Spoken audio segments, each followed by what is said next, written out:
गुडघेदुखी बऱ्याच लोकांना गुडघे सतत दुखत असतात. गुडघ्याची पुढची बाजू, उजव्या गुडघ्याची डावी बाजू किंवा डाव्या गुडघ्याची उजवी बाजू. बऱ्याच वेळा काही लोकांचे गुडघे असे तिरके झालेले असतात. काही लोकांचे गुडघे हे पुढे गेलेले असतात. काही लोकांचे गुडघे हे मागे गेलेले असतात. काही लोकांचं जे अँटेरियर क्रुसिएट लिगामेंट आहे, जे बघा हे पुढे दिसतंय ते फाटलेलं असतं. काही लोकांचं पोस्टेरियर क्रुसिएट लिगामेंट हे फाटलेलं असतं. काही लोकांचा मेनिस्कस टिअर होतो. हे बघा, दोन गुडघ्याच्या मध्ये फिमर आणि टिबिया फिबुलाच्या मध्यभागी मेनिस्कस असतं. ते मेनिस्कस चारी बाजूनी पूर्ण उजव्या बाजूची पुढची बाजू किंवा डाव्या बाजूची मागची बाजू पुढची बाजू ही फाटली जाते. तर हे गुडघेदुखी कशामुळे होते, तर त्याला आयुर्वेद शास्त्रातनं आपण त्याला जर बघायला पाहिजे की दोन प्रकारचे वात आयुर्वेद शास्त्राने सांगितलेत. एक संधिवात, आमवात, वातरक्त. दोन सांध्यांमधलं जे फ्लुइड आहे ते फ्लुइड बऱ्याच वेळा काही कारणास्तव कमी होतं किंवा जास्त होतं. म्हणजे काही लोकांमध्ये इफ्युजन, पाणी साचतं गुडघ्यामध्ये. काही लोकांमध्ये मेनिस्कस जो आहे, दोन गुडघ्याच्या मधली जो भाग आहे तो सुकून जातो आणि गुडघे एकमेकाला चिटकायला लागतात आणि त्यामुळे सतत गुडघे दुखतात. तर हा एक प्रकार आपण आता समजून घेऊयात. पहिला प्रकार जो आहे आयुर्वेद शास्त्राने सांगितला आहे तो म्हणजे आमवात.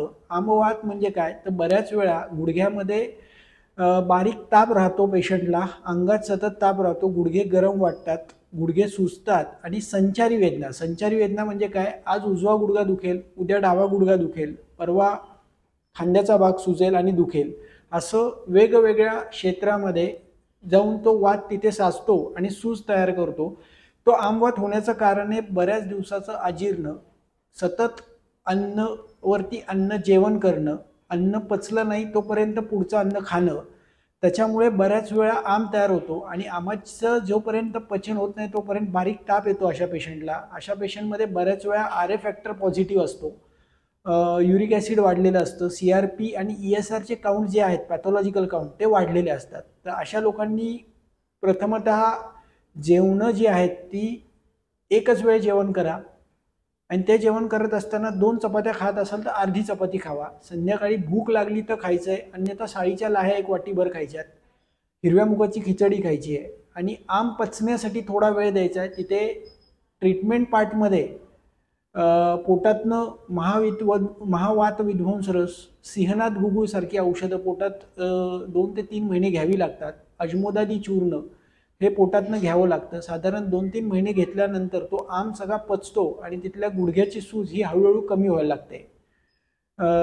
दुसरा प्रकार जो आहे तो धातुक्षयजन्य गुडघेदुखी. धातुक्षयजन्य म्हणजे काय, ज्यांना गुडघे दाबल्यानंतर बरं वाटतं, गुडघ्यांना दाबल्यानंतर, सांध्यांना दाबल्यानंतर बरं वाटतं, अशा केसेसमध्ये तिथे केशर गुगुळ सारखं औषध 2 गोळ्या सकाळ संध्याकाळ, त्याचबरोबर ताकद वाढवणारे शतावरी कल्प, अश्वगंधा, कवचबी, विश्व, विदारी यासारखी काही औषधं पोटातनं दीर्घकाळ घ्यावी लागतात. भ्रूण औषधं पोटातनं घ्यावी लागतात, जेणेकरून ताकद वाढली की त्यांची गुडघेदुखीही कमी होते. त्याचबरोबर धातुक्षयजन्यामध्ये बऱ्याच वेळा गुडघ्यातलं जे वंगण आहे ते कमी व्हायला लागतं, गुडघे एकमेकाला घासायला लागतात, कार्टिलेज खराब होतं तिथलं.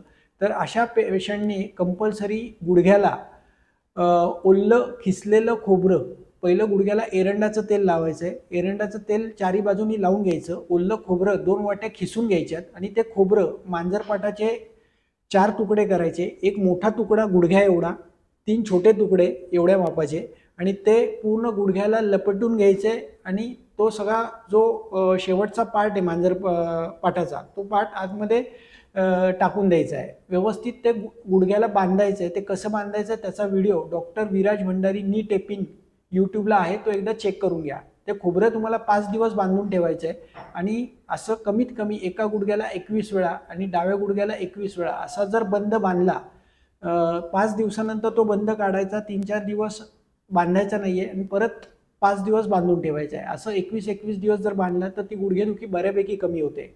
त्याचबरोबर दुसरा प्रकार जो आहे ते म्हणजे घूस, उंदीर चावल्यामुळे गुडघेदुखी. त्याच्यामध्ये कोष्टुक शीर्षकम, कोल्ह्याच्या डोक्याप्रमाणे गुडघा सुजतो, त्याच्यामध्ये विष बाधेतली काही औषधं म्हणजे दशांग अगदासारखी औषधं पोटातनं द्यावी लागतात. दशांग लेप गुडघ्यावरती लावावा लागतो औदुंबराचा पाला कुटून गुडघ्याच्या चारी बाजूनी बांधायचा आहे, निरगुडी एरंडाचा पाला गुडघ्याच्या चारी बाजूनी बांधायचा आहे.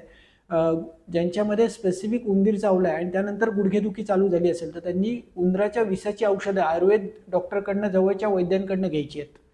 त्याचबरोबर गुडघेदुखीसाठी व्यायाम कुठले करायचे, तर व्यायाम जे आहे अर्ध उठाबशा म्हणजे हाफ स्क्वॉट, 10 सेकंद होल्डिंग करायचं एका स्क्वॉटमध्ये. असे कमीत कमी 10 स्क्वॉट रोज 10 उठाबशा मारायच्यात. एक त्या आसन स्थितीमध्ये म्हणजे अर्ध्या उठाबशाच्या स्थितीमध्ये गेल्यानंतर 10 सेकंदापासून 20 सेकंदापर्यंत तसंच थांबायचं आहे.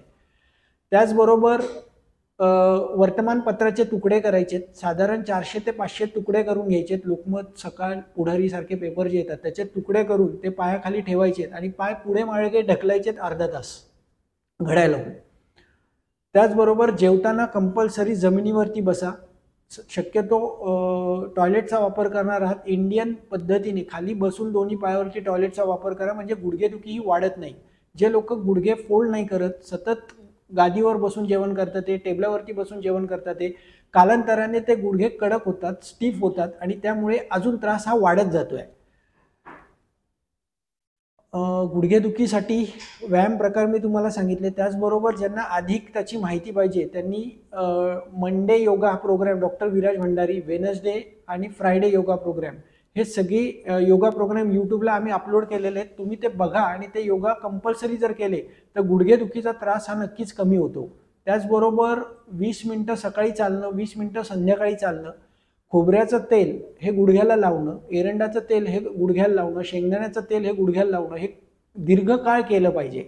त्याचबरोबर ज्यांचे गुडघे फारच झिजलेत आणि कटकट आवाज येतोय त्या लोकांनी तर, किंवा फ्रॅक्चर झालेत, गुडघ्याची टोकं तुटली, तिथे ऑस्टिओफाइट्स निर्माण झालेले आहेत, त्या लोकांनी कंपल्सरी साधारण 1 लिटर एरंडाचं तेल, 1 लिटर मुरवेन्ना तेल, 1 लिटर पिंड तेल, हे सगळं तिन्ही तेलं मिक्स करायची आहे. घरातली परात घ्यायची आहे आणि गुडघ्यावरती तेलाची धार सोडायची आहे 1 फुटावरनं. ती धार कंटिन्युअस 30 मिनिटापासून 40 मिनिटापर्यंत सोडायची आहे. ही तिन्ही तेलं गरम करायची आणि रोज धार ती साधारण 6 ते 8 महिने सोडायची आहे. याने बऱ्याच वेळा जे झिजलेले गुडघे आहेत ते बऱ्यापैकी कमी होतात. खालचं परातीतलं जे तेल आहे परत पातेल्यात भरून ठेवायचं आणि दुसऱ्या दिवशी तेच तेल गरम करून पुढचे 3 ते 6 महिने वापरायचं आहे. असा प्रयोग तुम्ही जर केला तर नक्कीच तुमची गुडघेदुखी ही कमी होऊ शकते. धन्यवाद.